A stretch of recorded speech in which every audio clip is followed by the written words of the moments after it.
He thought her voice would be a joke, a quick laugh to keep the audience entertained, but in less than a minute, that same voice would bring an entire theater to its feet and leave him standing there, stripped of every ounce of certainty he once had.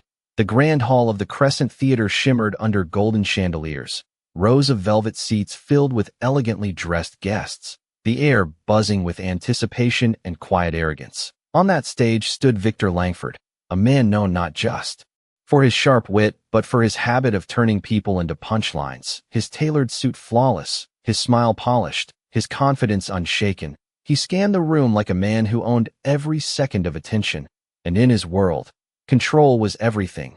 Just beyond the spotlight, moving quietly between shadows and stage equipment, was Emily Carter, a woman no one came to see, her plain gray cardigan slightly worn at the cuffs, her hair tied back in a simple, practical knot. She carried a small clipboard, checking cues, adjusting cables, making sure the show ran perfectly for everyone else. Most people didn't even notice her, and if they did, it was only for a second, the kind of glance reserved for someone who simply belonged in the background. Emily preferred it that way, or at least, that's what everyone assumed, because no one ever asked, no one ever looked long enough to wonder who she really was. The evening had been carefully planned down to the last second, a lineup of talented performers, each more impressive than the last. But live shows rarely followed scripts, and tonight was no exception. Minutes before the headline act was set to perform, panic rippled backstage. Hushed voices turned urgent, phones were pulled out, managers whispered into headsets. The star singer had canceled. No warning, no backup, just an empty slot where the highlight of the night was supposed to be. Victor was informed in a low voice, his expression flickering for just a moment, before smoothing back into that familiar, confident grin, the kind of grin that told everyone he had already found a solution. He stepped forward, microphone in hand, the spotlight embracing him once again as if nothing had gone wrong. "Ladies and gentlemen," he began, his voice smooth, carrying effortlessly across the room. "It seems tonight has offered us a unique opportunity." A ripple of curiosity spread through the audience. He paused just long enough to build tension, his eyes drifting deliberately toward the edge of the stage, toward the one person no one expected to matter. Emily Carter froze for half a second as his gaze landed on her, subtle, almost invisible, but real. Victor tilted his head slightly, a playful glint in his eyes. "How about we try something a little different?" he said, his tone laced with amusement. Sometimes the most unexpected voices are the most entertaining. A few soft laughs scattered across the room. Unsure, curious, he extended his hand toward Emily. "Why don't you come up here and give us a song?" The words hung in the air, light on the surface, heavy underneath. The kind of invitation that wasn't really a choice. Backstage went still. A few crew members exchanged uneasy glances, but no one spoke, no one stepped in, because this was Victor's stage, and everyone knew it. Emily's fingers tightened slightly around her clipboard, her heartbeat steady, not racing, not panicked, just aware. She could feel the weight of hundreds of eyes shifting, trying to place her, to understand why she had been chosen, or more accurately, why she was about to be used. Victor's smile widened just a fraction, as if he had already decided how this would end.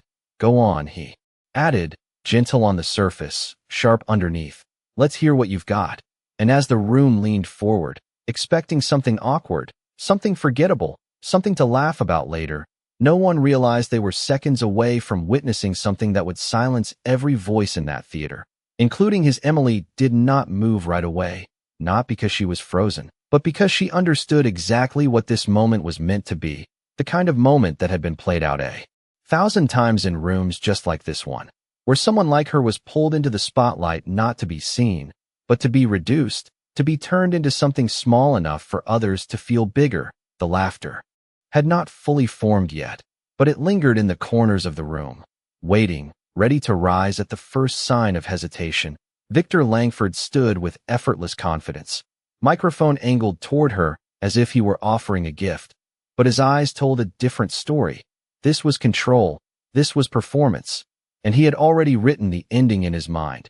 Emily slowly set her clipboard down on a nearby table, her movements calm, deliberate, as if she had all the time in the world, even Though every second stretched under the weight of expectation, a stagehand near the curtains shifted uncomfortably, whispering under his breath, "This is not right." But the words disappeared into the silence, because no one was willing to challenge the man who held the spotlight. Emily stepped forward, her shoes barely making a sound against the polished floor, each step measured, not rushed, not reluctant, just steady. As she moved from the shadows into the full intensity of the stage lights, the brightness washed over her, turning her simple cardigan into something even more ordinary under the glare. A few audience members leaned toward each other, exchanging quiet remarks, their expressions already forming conclusions. This would be awkward. This would be forgettable. This would be something to laugh about later over drinks. Victor took a small step back, giving her space, but also creating distance, separating himself from what he expected to be a failure. "Go ahead," he said again, softer this time, almost encouraging, but the edge remained, the subtle invitation for the audience to stay ready for the punchline.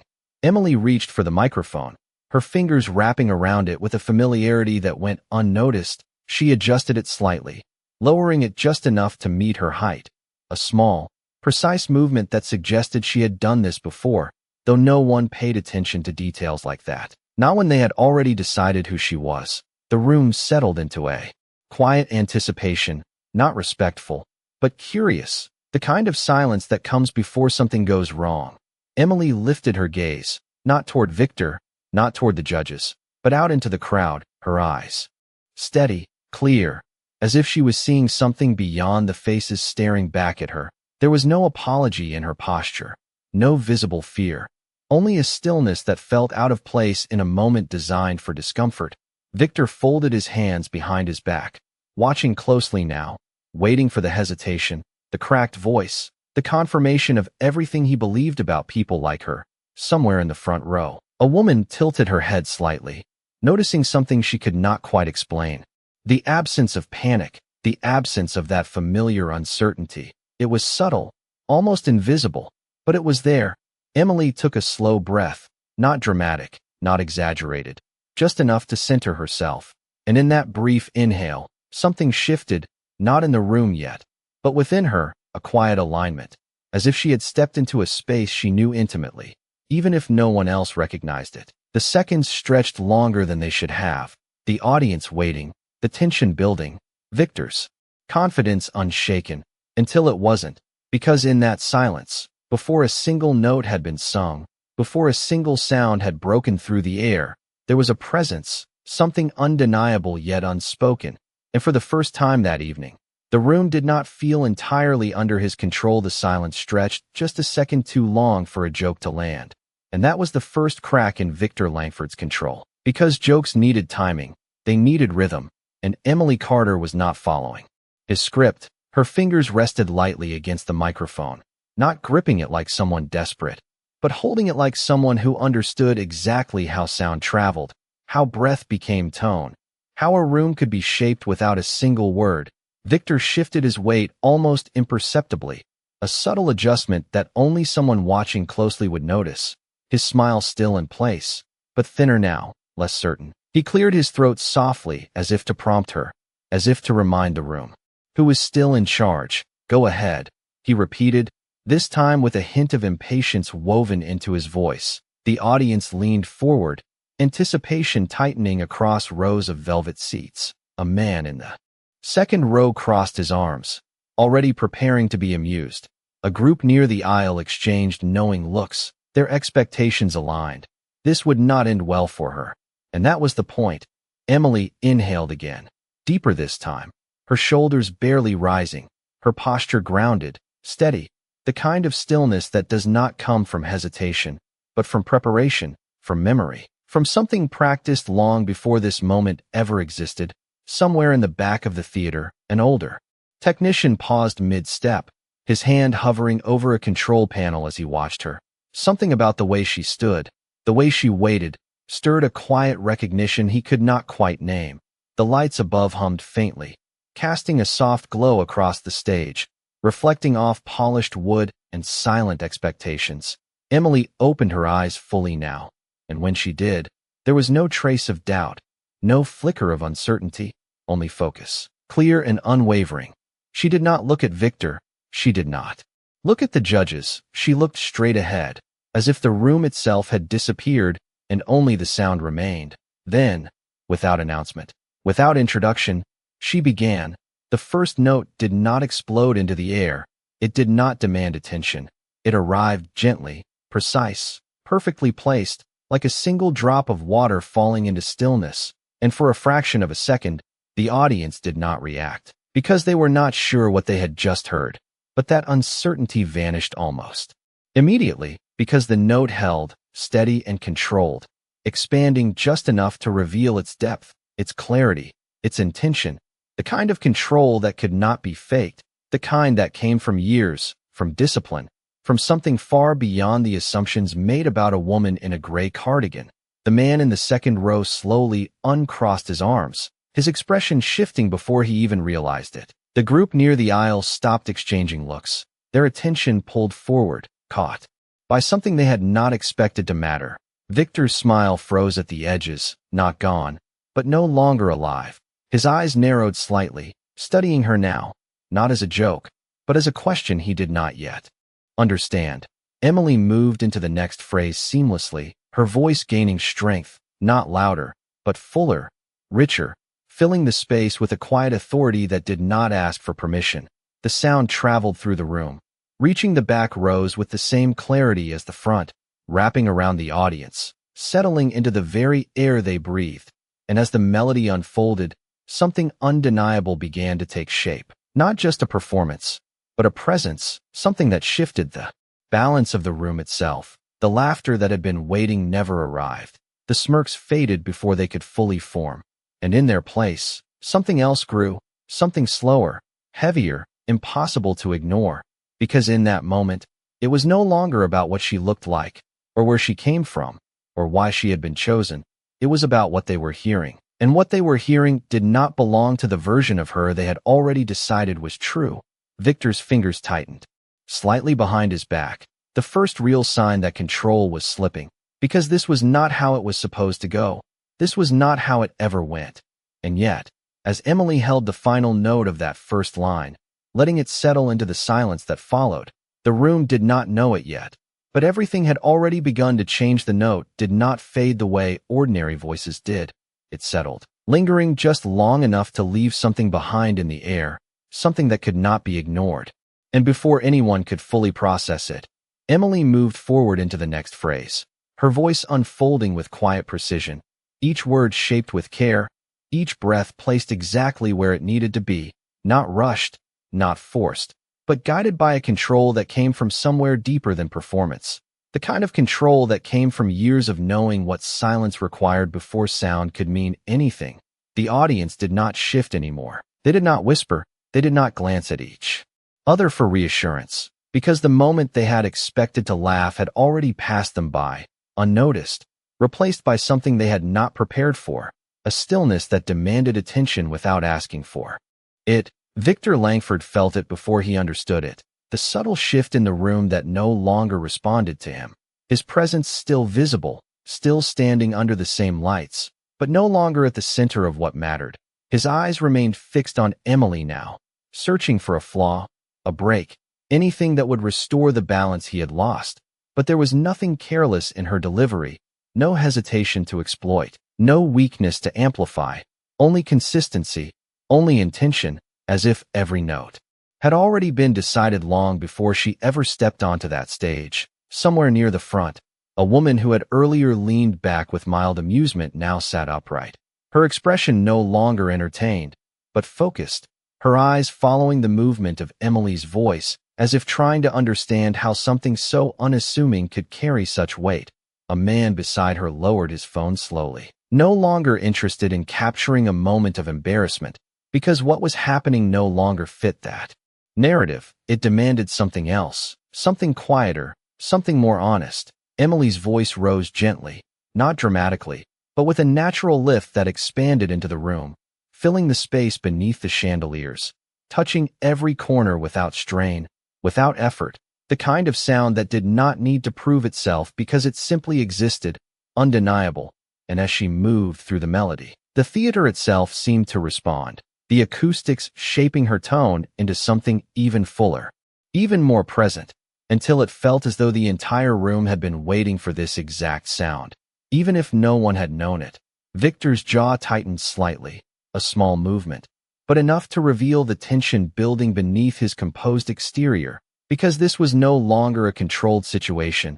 This was no longer a carefully orchestrated moment designed for his benefit. This was something else entirely, something that did not belong to him, and the realization began to settle in, slow but certain, that he had misjudged not just the moment, but the person standing in front of him. Emily did not rush. She did not try to impress. She did not chase the reaction of the audience. She simply continued, her voice carrying the story forward with a quiet authority that did not need validation. And in doing so, she shifted the focus of the room completely, not by demanding it, but by earning it, one note at a time.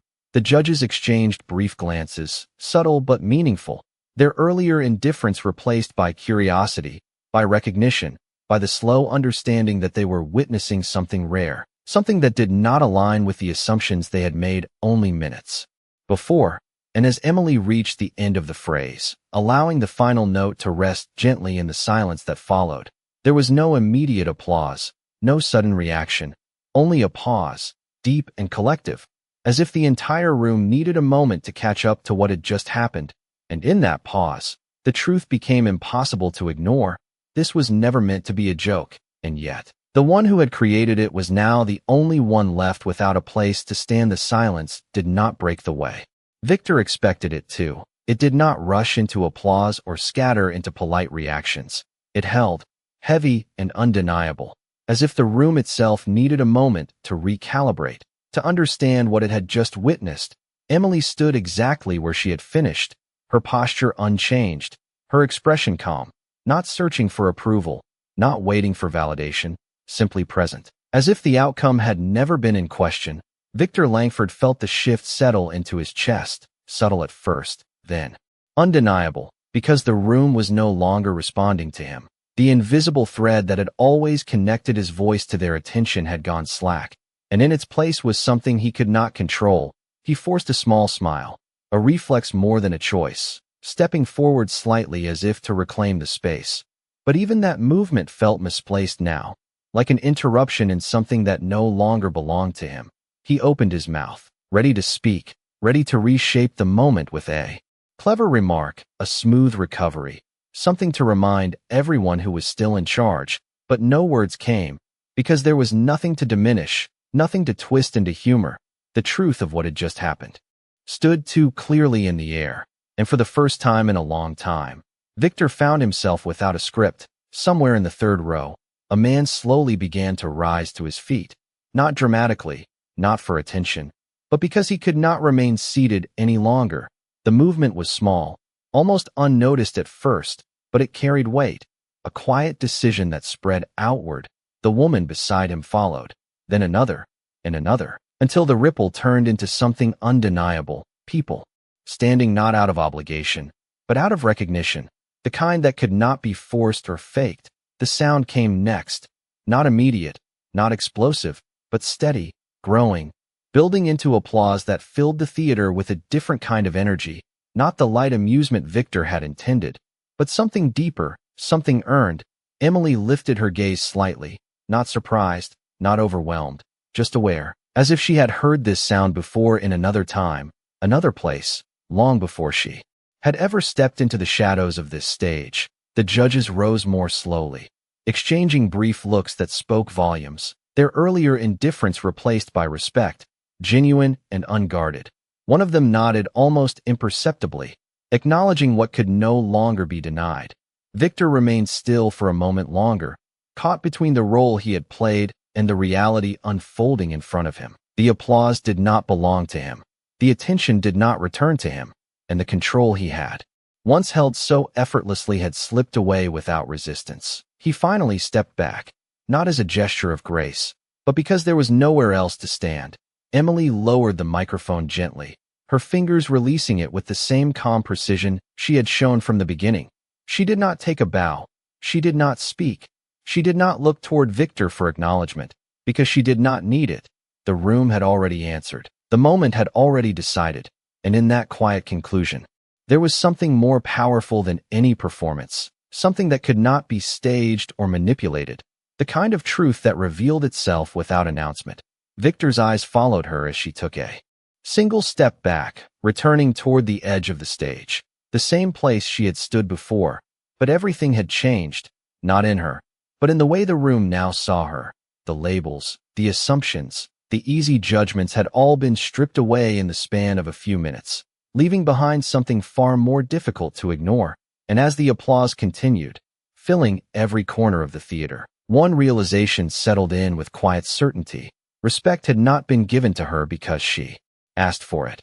It had been taken, completely, and without permission, and there was nothing anyone in that room could do to take it back. The applause did not fade quickly. It lingered, echoing against the high ceilings of the Crescent Theater, rolling through the rows like a wave that refused to break.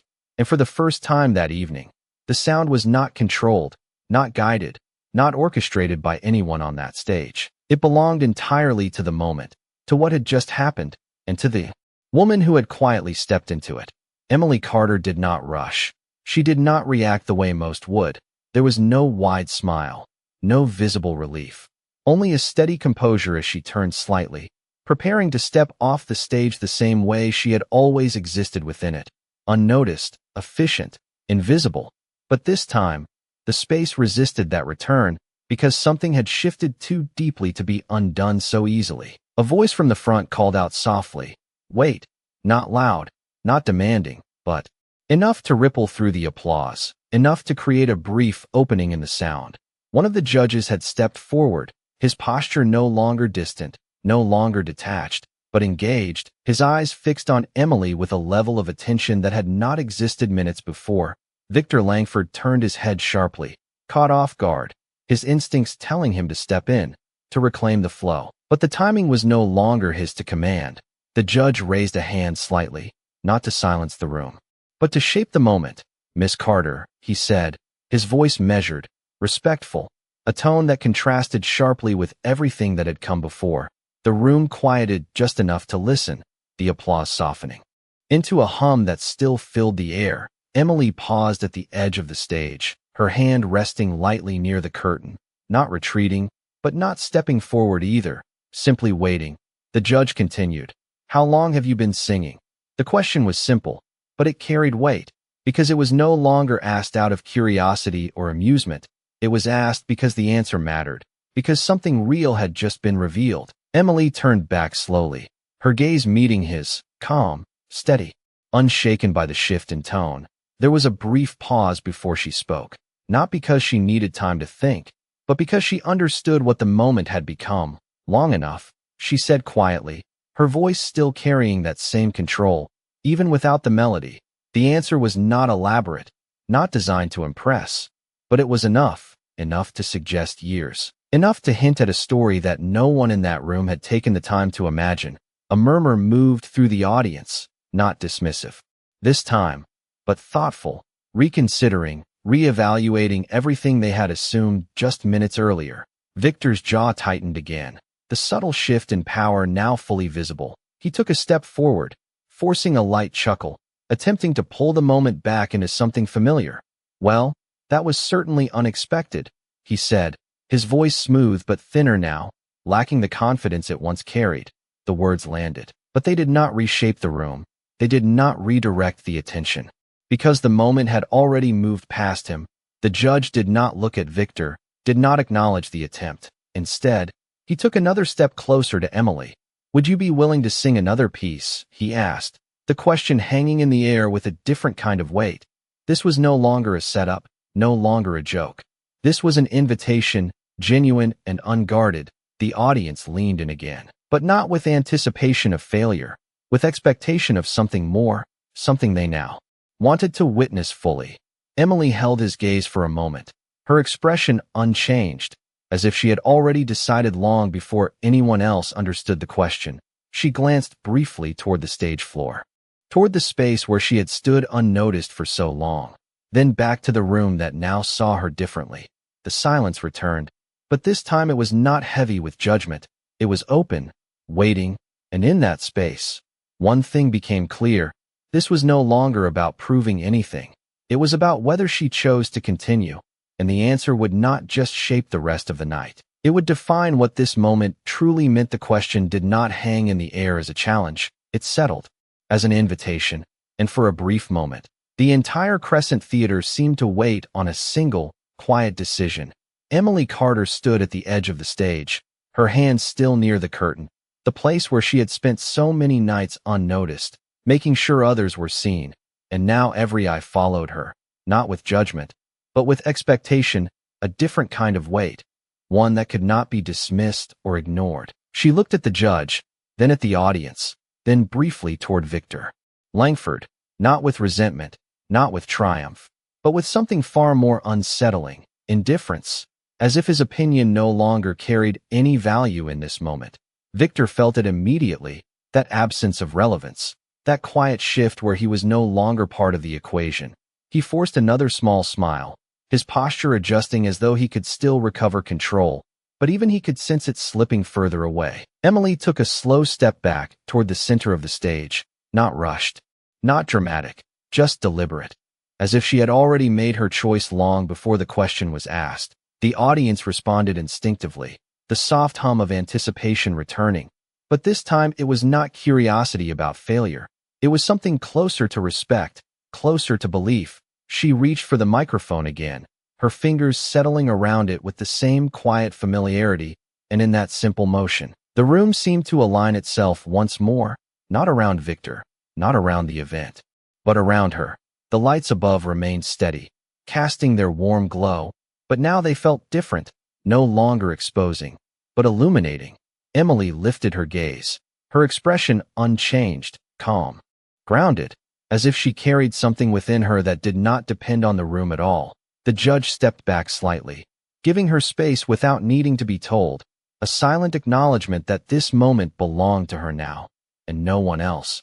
Victor remained where he was, a few feet behind, close enough to be seen, but too far to matter, his presence reduced to a shadow of what it had been. Emily took another breath, deeper this time, and when she did, something shifted again, not in the room, but within her, a quiet return to something older, something that existed long before this stage, before this audience, before any expectation had ever been placed upon her. She did not announce the song. She did not explain. She simply began. The first note of the second piece rose differently, not cautious, not exploratory, but certain, carrying a depth that revealed more than skill. It revealed history. It revealed time. The kind of time spent in rooms without applause, in moments without recognition, where the voice existed not for others, but for itself, and that truth carried through every note. The audience felt it immediately, the difference, the expansion, the way her voice filled not just the space, but something deeper within those listening. A man in the back row leaned forward, his earlier skepticism replaced by something he could not quite define. A woman near the aisle placed her hand lightly over her chest, reacting without thinking, without analyzing, because what she was hearing bypassed that need entirely. It simply reached her. Victor's expression hardened slightly, not in anger, but in realization, the kind that arrives too late to change anything. Because this was no longer a moment that could be redirected, no longer something that could be reshaped into humor or control. This was something real, something undeniable, and it was unfolding without him. Emily's voice rose again, stronger now, fuller, carrying a quiet authority that did not seek permission. And as the melody unfolded, the theater transformed completely, not into a place of performance, but into something closer to truth, where pretense fell away and only what mattered remained. And in that space, one thing became clear to everyone listening. This was not a second chance given to her.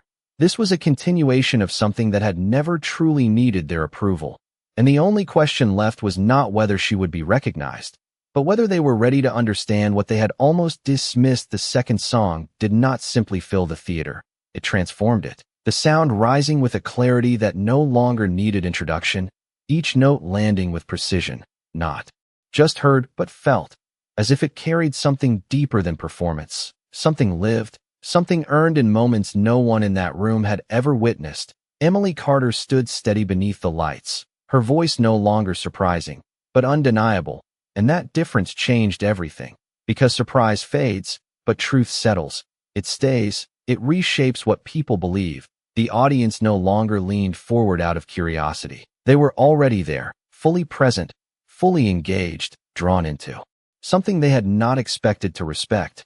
A man near the center slowly shook his head, not in disbelief, but in quiet realization, as if he were confronting his own assumptions in real time. A woman beside him closed her eyes briefly, letting the sound reach her without distraction. Because this was no longer about watching, it was about experiencing. Victor Langford stood just behind the edge of the moment, his figure still visible under the lights, but disconnected from their meaning. His earlier confidence had not vanished all at once. It had unraveled, thread by thread, replaced by a stillness he could not disguise. He did not interrupt this time. He did not attempt to reshape what was happening, because he could not. The room would not allow it. Emily's voice rose again, stronger, fuller, expanding into a range that demanded attention without force. And as she moved through the most difficult passage, there was no strain, no visible effort, only control, the kind that made complexity look effortless, the kind that revealed years of discipline hidden beneath a surface the world had dismissed. The judges no longer exchanged glances, they watched directly, openly, their earlier distance replaced by recognition. One of them leaned forward slightly, his hands resting together, completely focused, as if witnessing something that could not be repeated or replicated. The sound carried through the theater with a weight that silenced even the smallest movements. No shifting seats, no whispered comments, not even the rustle of fabric, because the room had aligned itself completely with her. The chandeliers above reflected the light in soft patterns, but even that detail seemed secondary now. Everything secondary, except the voice that held them there. Emily reached the final stretch of the piece, and instead of building towards something loud or overwhelming, she pulled it back, softening, controlling the space with restraint, drawing the audience in closer without asking. And in that quiet descent, the true power of her voice became undeniable, because it was not about volume, it was about presence, the ability to hold a room without raising a single note. Beyond what was necessary, Victor's gaze remained fixed on her, but there was no longer calculation behind it, only understanding, the kind that arrives when there is nothing left to question, because the answer has already been given, and it cannot be undone. Emily held the final note just long enough for it to settle, not rushed, not extended for effect, but placed exactly where it belonged. And when it ended, the silence that followed was deeper than before, not uncertain, not questioning, but complete, as if the room had reached a point where nothing needed to be added, nothing needed to be said. And in that stillness, the transformation was undeniable. She was no longer the woman who had been called up for a joke. She was the moment itself, the center of something real, something that had stripped away every assumption that had existed just minutes earlier.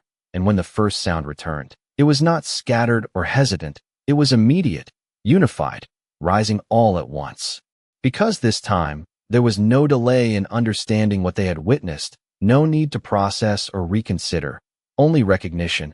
And in that recognition, something irreversible settled across the entire theater.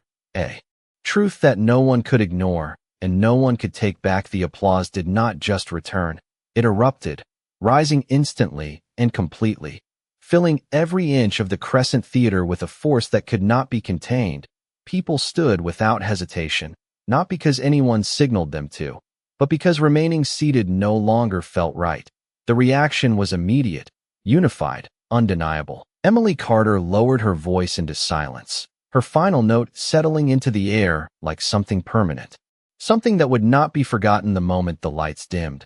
She stood still for a brief second, not absorbing the applause, not feeding on it, but allowing it to exist without needing to claim it.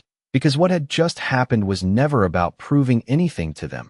It had already been hers long before they realized it.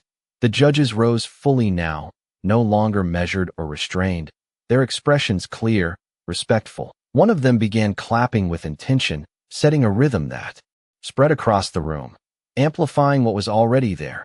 Victor Langford remained standing just behind her, but for the first time in his career, He did not know where to place himself. The stage that had always belonged to him now felt unfamiliar, almost distant.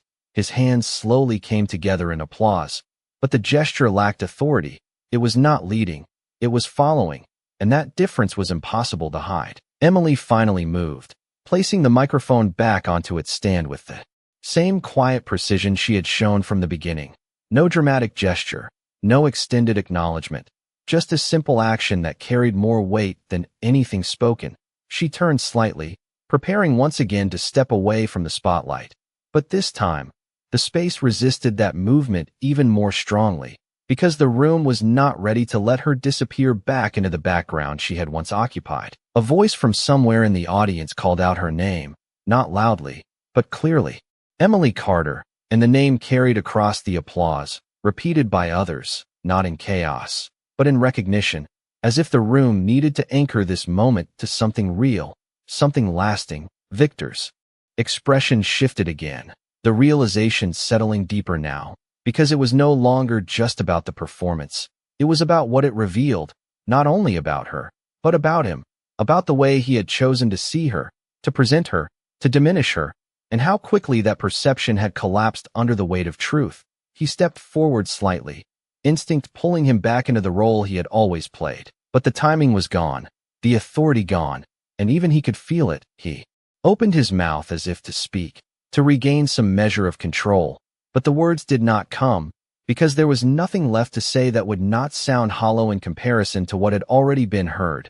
Emily paused at the edge of the stage once more, turning just enough to face the audience, her expression calm, steady, unchanged by the shift around her.